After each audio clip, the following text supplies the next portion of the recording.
بسم اللہ الرحمن الرحیم۔ السلام علیکم ورحمۃ اللہ وبرکاتہ۔ میں ڈاکٹر عرفان اللہ آپ سب کو اپنی یوٹیوب چینل حلال اپڈیٹس میں خوش آمدید کہتا ہوں۔ ویورز، اس سے پہلے ویڈیو میں ہم نے یہ بیان کیا تھا کہ یہ 3-4 ویڈیوز کا ایک سلسلہ ہے جس میں ہم ان احادیث کے بارے میں گفتگو کریں گے جو حلال یا حرام کے ساتھ ریلیٹڈ ہے۔ تو اس میں ہم نے اس سے پہلے ویڈیو میں 2 احادیث کی تشریح کی تھی۔ آج 2-3 احادیث کے بارے میں اور ڈسکشن کرتے ہیں اور اس کی تشریح کرتے ہیں۔ اس میں جو سب سے پہلی روایت ہے وہ صحیح بخاری کی روایت ہے، اور یہ جو روایت ہے یہ ایک صحابی ہے نعمان بن بشیر رضی اللہ عنہ، اس سے روایت ہے۔ اس میں وہ فرماتے ہیں کہ نبی کریم صلی اللہ علیہ وسلم نے فرمایا، وہ کہتے ہیں سمعت رسول اللہ صلی اللہ علیہ وسلم یقول، میں نے نبی کریم صلی اللہ علیہ وسلم کو سنا کہ نبی کریم صلی اللہ علیہ وسلم فرما رہے تھے، الحلال بین والحرام بین۔ نبی کریم صلی اللہ علیہ وسلم نے فرمایا کہ حلال بھی واضح ہے اور حرام بھی واضح ہے، وبینہما مشبہات، لیکن ان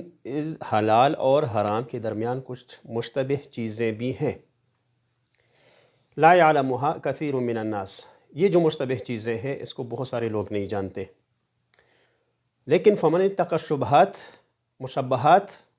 جو شخص ان مشتبہ چیزوں سے بچا، استبرأ لدینہ وعرضہ، تو اس نے اپنے دین کو بھی بچا لیا اور اپنی عزت اور آبرو کو بھی بچا لیا۔ ومن وقع فی الشبہات، اور جو شخص اس مشتبہ چیزوں میں واقع ہوا یا اس میں داخل ہو گیا، کراع یرعی حول الحمى، اس کی مثال نبی کریم صلی اللہ علیہ وسلم نے فرمایا کہ اس کی مثال اس چرواہے جیسی ہے جو چراگاہ کے قریب اپنے بھیڑ بکریوں کو چراہ رہا ہو، یوشک ان یواقعہ، تو بہت زیادہ قریب ہے کہ اس چرواہے کی بھیڑ بکریاں اس چراگاہ کے اندر داخل ہو جائے۔ الا وان لکل ملک حمى، نبی کریم صلی اللہ علیہ وسلم نے فرمایا کہ خبردار کہ ہر بادشاہ کا ایک چراگاہ ہوتا ہے، الا ان حمى اللہ فی ارضہ محارمہ، خبردار اس زمین میں اللہ تعالیٰ کی چراگاہ وہ چیزیں ہیں جو حرام ہیں، جن کو اللہ تعالیٰ نے حرام قرار دیا ہے۔ الا وان فی الجسد مضغۃ، نبی کریم صلی اللہ علیہ وسلم نے فرمایا خبردار بدن میں، انسانی بدن میں اور انسانی جسم میں ایک عضو ایسا ہے، اذا صلحت صلح الجسد کلہ، کہ جب وہ صحیح ہو جاتا ہے تو پورا جسم صحیح ہوتا ہے، وَإِذَا فَسَدَتْ فَسَدَ الْجَسَدُ كُلُّهُ، اور جب وہ فاسد ہو جاتا ہے، خراب ہو جاتا ہے تو پورا جسم خراب ہو جاتا ہے۔ الا وہی القلب، خبردار وہ جو اعضاء میں سے جو عضو ہے یا جو ٹکڑا ہے وہ دل ہے۔ تو نبی کریم صلی اللہ علیہ وسلم نے یہاں پہ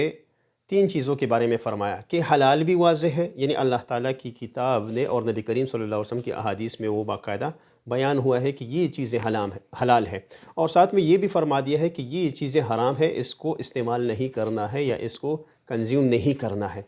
لیکن نبی کریم صلی اللہ علیہ وسلم نے ایک چیز کے بارے میں یہ بتا دیا کہ حلال اور حرام کے درمیان کچھ چیزیں مشتبہ ہیں جس کو بہت سارے لوگ نہیں جانتے۔ یہ دیکھیں،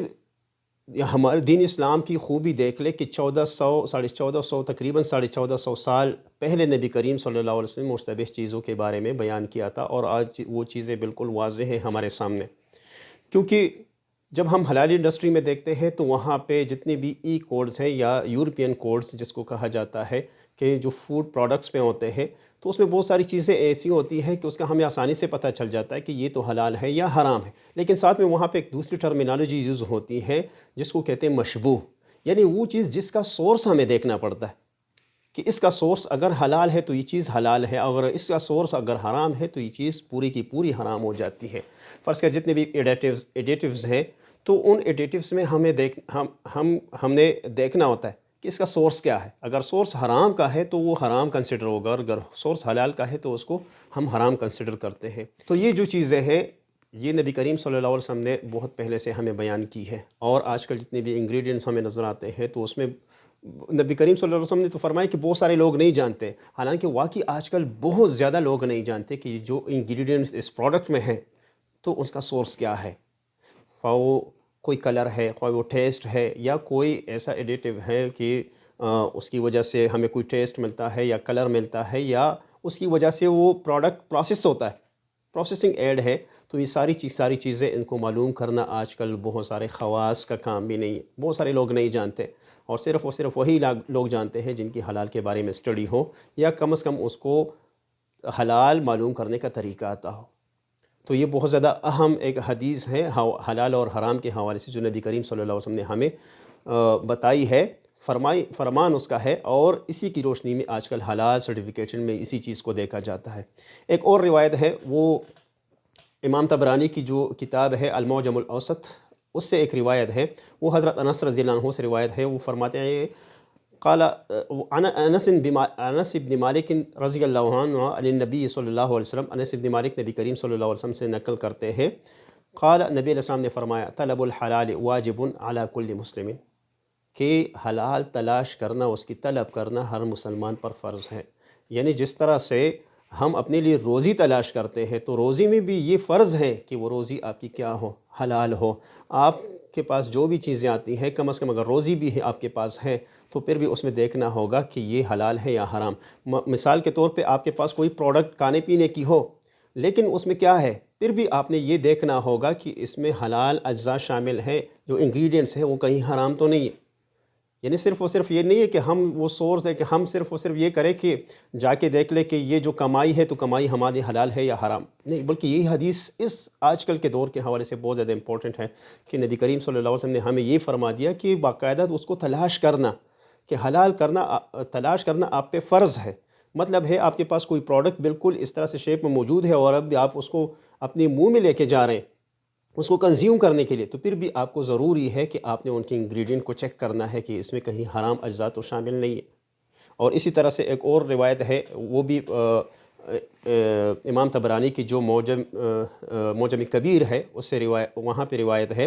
اور وہ عبداللہ ابن مسعود رضی اللہ عنہ سے روایت ہے، وہ فرماتے ہیں ان نبی صلی اللہ علیہ وسلم قال، کہ نبی کریم صلی اللہ علیہ وسلم نے فرمایا طلب الحلال فریضۃ بعد الفریضہ، کہ حلال کو طلب کرنا اور اس کو تلاش کرنا ایک فرض کے بعد دوسرا فرض ہے۔ یعنی ایک تو وہ فرائض ہیں، فرض کے نماز، روزہ، حج، زکوٰۃ، یہ فرائض ہیں، لیکن اس کے بعد جو حلال کی طلب ہے اور حلال کی تلاش ہے، تو یہ ان فرائض کے بعد الگ سے ایک فریضہ ہے۔ تو وہ بحیثیت مسلمان، کسی مسلمان کے لیے جائز اور حلال نہیں ہے کہ وہ جو کچھ بھی اس کو وہ پائے اور اس کو جا کے اس کو کنزیوم کرے، یا اس کو کھائے، یا اس کو استعمال میں لے کے آئے، بلکہ اس کے لیے ضروری ہے کہ وہ ہر ایک چیز، ہر ایک پروڈکٹ کو باقاعدہ دیکھیں کہ یہ چیز کہیں حرام تو نہیں ہے، اور حرام کہیں میرے پیٹ میں نہیں جا رہا، یا کم از کم وہ فیشن ہے یا کاسمیٹکس ہے یا فرض کے ٹورزم ہے یا فارماسیوٹیکل ہے، جو بھی ہے وہ ساری کی ساری چیزیں کم از کم کیا ہو، وہ حلال ہو اور اسلامی اصول کے مطابق ہوں، اور وہ باقاعدہ حلال سرٹیفائیڈ ہو۔